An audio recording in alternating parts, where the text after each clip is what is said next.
Okay guys, another day, another home service na naman po tayo. May didisplay ako ditong automatic washing machine na Sharp.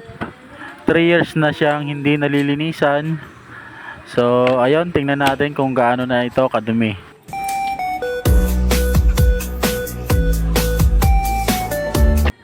At ayan na nga, unang bungad. Kung makikita nyo, talagang may putik.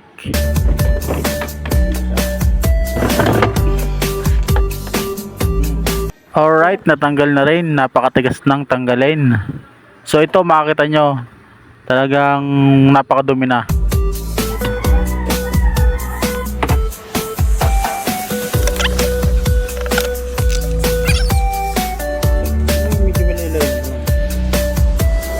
Andito nga pala kami nag-home service sa Ambulong, Tanawan, Batangas.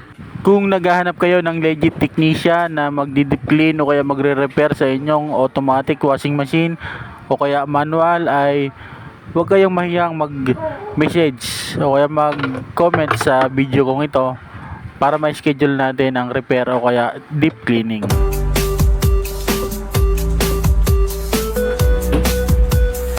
Nag-home service po kami sa area ng Calamba, Santo Tomas, Tanawan, Lipa, Malbar, Talisay, Laurel. So kung malapit kayo dyan sa mga area na yan, ay kontakin nyo lang po kami para ma-schedule natin ang unit nyo.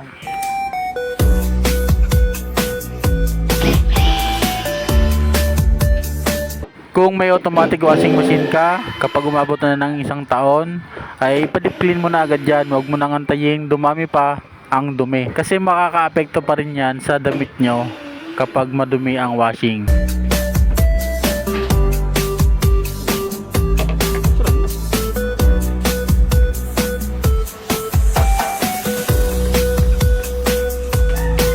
Ito po, panoorin nyo kung gaano kadumi. So ayan, 3 years na yan na hindi napapalinisan. At ang gamit dyan ay powder. So bira siguro ang liquid. At kung makikita nyo naman, talagang napakakapal na ng putik.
So binabaklas natin yan lahat para malinisan, lalong lalo na itong body cover. Maganda, nalilinisan pati loob. Kaya, umalalang.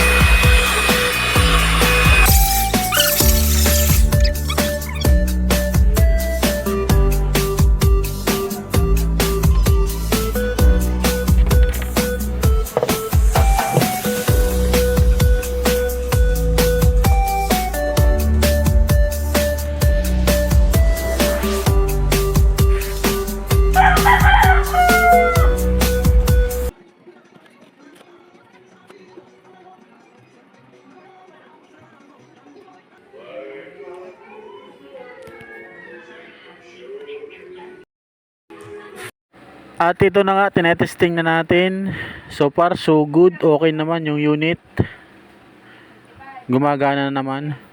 Kahit marami tayong binaklas ay ayun, gumagana pa rin.